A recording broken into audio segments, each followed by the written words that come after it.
Yeah, thank you so much, Mr. Van. And so my last question, because we know you have to go. So my last question, you mentioned Russia, thanks to Trump's pivoted foreign policy.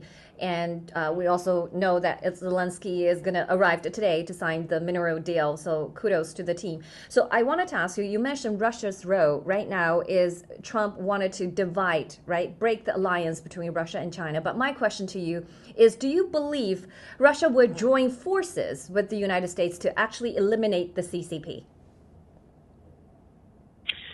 You know, Miles Guo, once again, when I first met Miles, Miles was a student of history. He's particularly a student of when the Chinese Communist Party partnered with Nixon and partnered with Kissinger, and how that, that brought to a close the Sino-Soviet war that had been going on for so many years, and really put the Chinese Communist Party into the American camp. Now, we understand that had longer-term negative implications for the Chinese people, right? Particularly that the default position of the Bush 41 administration was to back Deng Xiaoping and the Chinese Communist Party during the riots in Tiananmen Square and the riots throughout the nation. Mm-hmm. However, what it did do was break the Soviet Union and crush the ability of the communists in Russia to run things. And that had tremendous benefits for the Chinese people over time, because if you had kept the Chinese-Soviet relationship,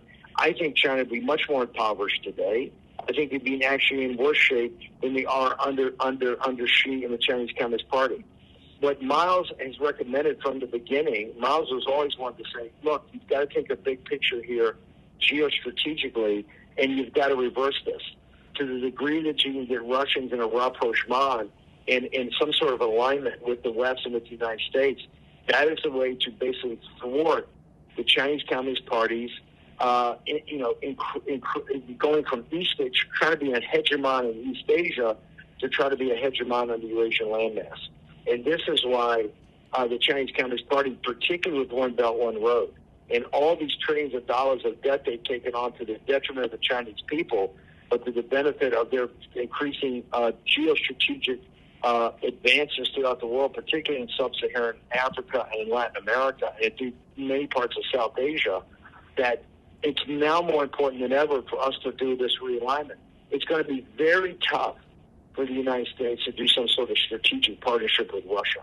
There's just too much difference between the way the KGB runs things and the way we run things here in the United States. But that doesn't mean there can't be a rapprochement of like interest.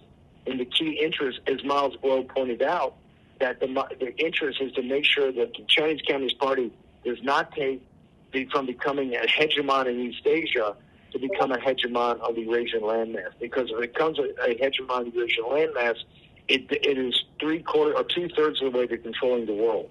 That's why I think this is so important. And the next step is clearly to make sure that they don't continue as a hegemon in East Asia by keeping a strong American presence, particularly a strong American commercial presence, a strong American naval presence with our allies in Japan, in South Korea, and in Taiwan, and obviously the Philippines and the littoral nations around the South China Sea. Your audience should understand, I think it was Lenin that said there are decades in which nothing happens, and there are weeks in which decades happen. We are living history right now. Mm-hmm. These major realignment, the things that are going on in Ukraine, the kinetic part of the Third World War, the Chinese Communist Party, with its economy falling farther and farther behind every day, instilling this new kind of nationalism, this Marxist nationalism that really focuses on driving the West out of Taiwan, is increasing in intensity every day. And I just tell your audience, you should stay tuned. New Federal State of China does an amazing job. On Getter, your daily news, I think, and I've asked you guys, is some of the best snapshots of news coming out of what's happening in China and East Asia. I think it's better than the Asia Times. I think it's better than the South China Morning Post. I think it's better than the Financial Times of London. So wow. I couldn't be happier where this is going and the quality of information. I would just tell people you should daily be on Getter. You should be on Getter to make sure that you're getting everything from your daily news site, watching your shows on New Federal State. And, of course, please watch the war room, where we do so much live coverage now from Trump's White House to give you a play-by-play on the making of history. Sign up for free and be part of the movement. It isn't just an app. It isn't just a social media platform. It's a community. Download Get It right now.